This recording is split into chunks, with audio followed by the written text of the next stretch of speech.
आठवां अध्याय महागौरी। आठवें दिन।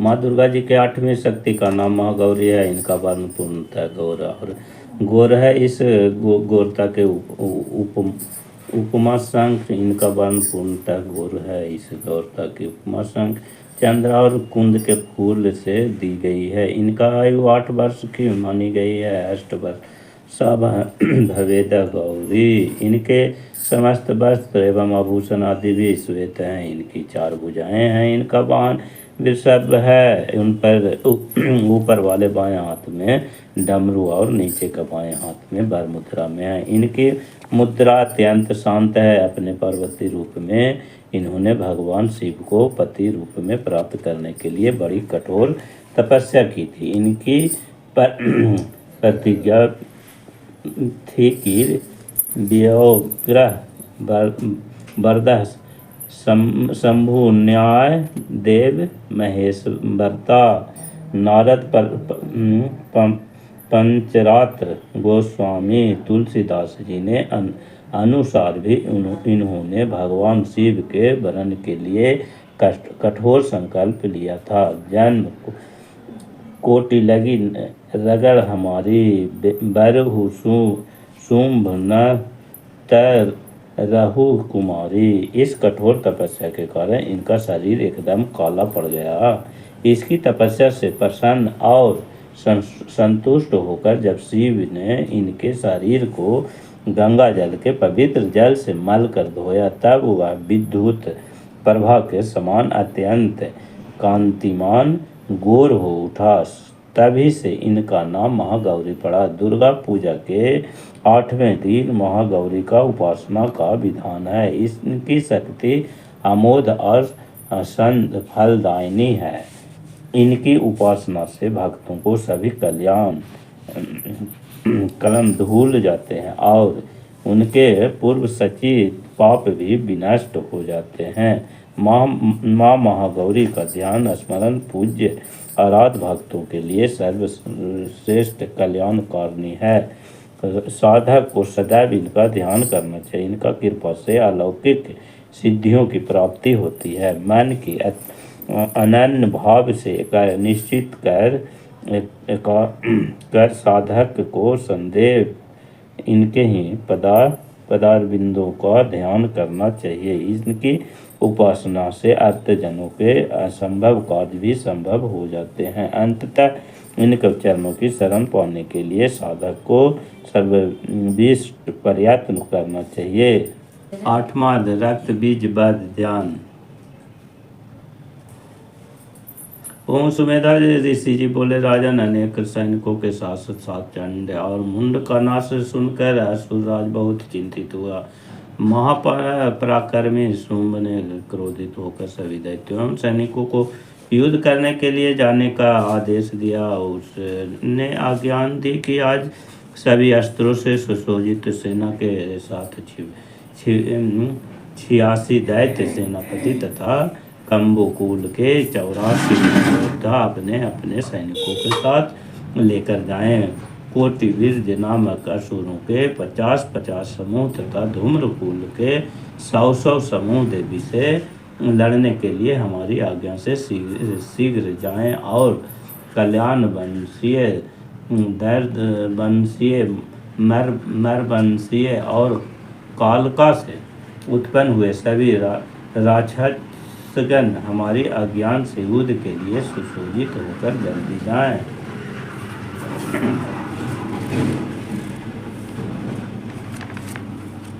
इस प्रकार सबको आज्ञान देकर उन सभी को स्वामी शुंभ स्वयं भी बहुत बड़ी सेना को साथ लेकर युद्ध के लिए निकला। शुंभ के भयंकर सैनिकों को देखकर चंडिका देवी ने अपने धनुष को टंकारों से आकाश एवं पृथ्वी के बीच के भाग को गुंजायमान कर दिया। हे निपुर, उसके बाद सिंह बड़े जोर से दहाड़ने लगा और देवों ने उस गर्जन को अपने घंटे की आवाज़ से और भी बढ़ा दिया। धनुष पंच का टंकार, सिंह का गर्जन तथा घंटे की ध्वनियों का प्रतिध्वनियों से संपूर्ण दिशाओं गूंज उठी। देवी के ने इस भयंकर नारदों के बाद अपना मुख और भी बढ़ा लिया और इस प्रकार देवी ने मानो अपने आप को विजेता घोषित कर दिया। उन भयंकर गर्जनों को सुनकर क्रोध युक्त दैत्य सैनिकों ने देवी को चारों ओर से घेर लिया।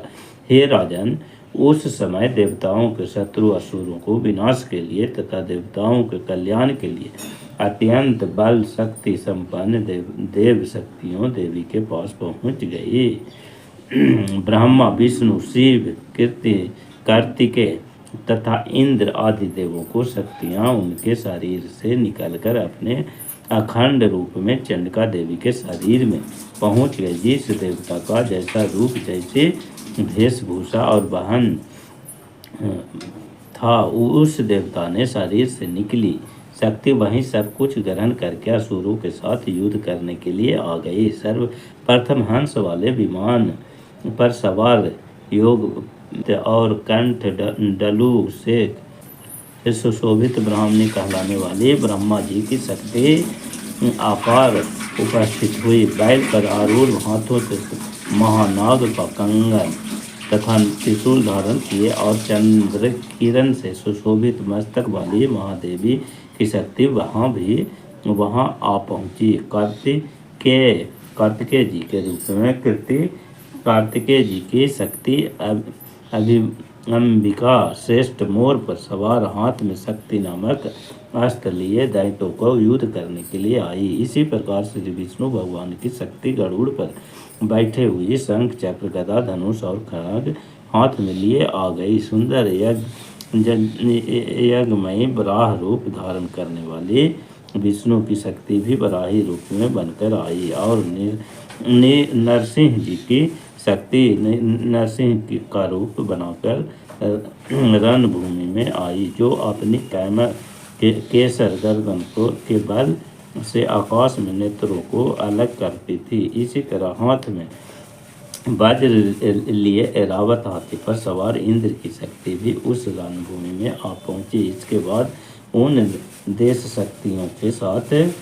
शक्तियों के साथ महादेव जी की भी वहां आकर चंडिका से बोले कि इन असुरों को शीघ्र मारकर मुझे तृप्त करो। इसके बाद चंडिका देवी के शरीर से बहुत भयानक स्वभाव वाली हजारों शारनियों की तरह बोलती हुई एक शक्ति प्रकट हुई। वह अपार जिता धूम्र वर्ण जटाधारी महादेव जी से बोली कि हे भगवान, आप मेरी ओर से दूत बनकर शुभ और निशुम्भ के पास जाएं। देवी ने आगे ये कहा, इस घमंड दैत्य से और दूसरे असुरों से भी जो लड़ाई करने के लिए आए हो, उन सबसे कहिए कि दुष्टों यदि तुम अपने प्राण बचाना चाहते हो तो इंद्र को त्रिलोक का राज सौंप दो तथा देवों को उनका यज्ञ भांग उन्हें लौटाकर तुम पाताल लोक की ओर प्रस्थान करो।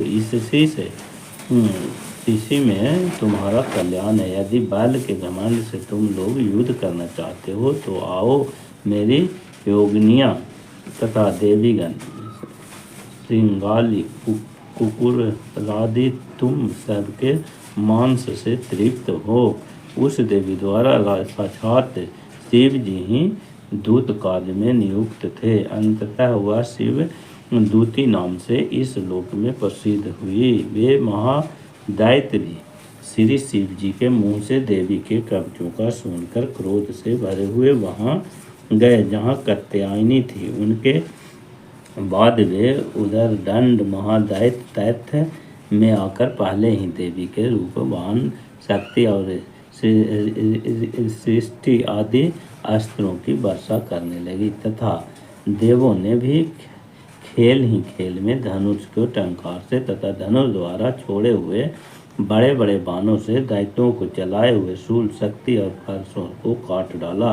उसके बाद काली देवी के ललाट से उत्पन्न शक्ति त्रिशूल से दैत्यों को चीरते फाड़ते तथा खट्वांग एवं अस्त्र विशेष से मार कर पृथ्वी पर लिटाते हुए दैत्यों को बीच घूमने लगी। ब्राह्मणी भी जिस ओर दौड़ती थी उस ओर अपने कमंडलों का जल छिड़क कर उन उन देवताओं को शत्रु दैत्यों को निस्तेज, बलहीन तथा पराक्रमहीन करती जाती थी। श्री शिव की शक्ति माहेश्वरी ने त्रिशूल से, विष्णु की शक्ति वैष्णवी के चक्र से और अत्यंत क्रोध से भरी हुई कीर्ति के कार्तिकेय की शक्ति कौमेरी ने शक्ति से दैत्यों को संहार किया।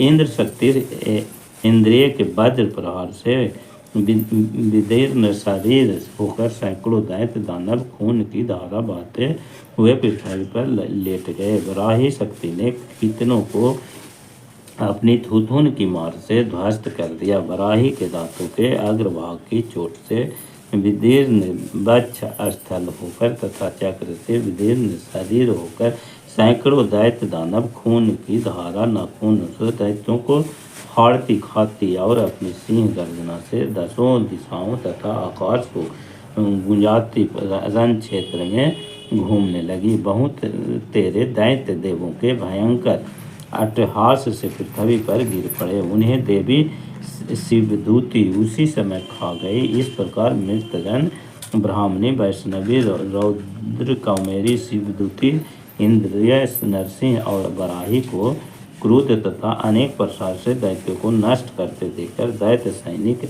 नरसिंह और वराही को क्रोध तथा उनके प्रकाश से दैत्यों को नष्ट करते देख दैत्य सैनिक भागने लगे। मृतगण से पीड़ित दैत्यों को युद्ध से भागते हुए देखकर रक्तबीज नामक महादैत्य युद्ध करने के लिए मातृगण के सामने आया। इस रक्तबीज के शरीर से जब जब खून की बूंद पृथ्वी पर गिरती थी तब तब उसी के समान शक्तिशाली एक महादैत्य वहां पर प्रकट हो जाता था। वही महाअसुर रक्तबीज हाथ में गदा लेकर इंद्र शक्ति से लड़ने लगा। युद्ध के दौरान देवी ने उस पर अपने वज्र से प्रहार किया। वज्र का आघात लगते ही उनके शरीर से बहुत सा खून गिरने लगा और उस खून से उसी के समान रूप तथा पराक्रम वाले अनेक योद्धा उठ खड़े हुए। उनके शरीर से जितनी रक्त की बूंद गिरती उतनी ही उनके समान वीर बली और पराक्रमी असुर पैदा हो गए।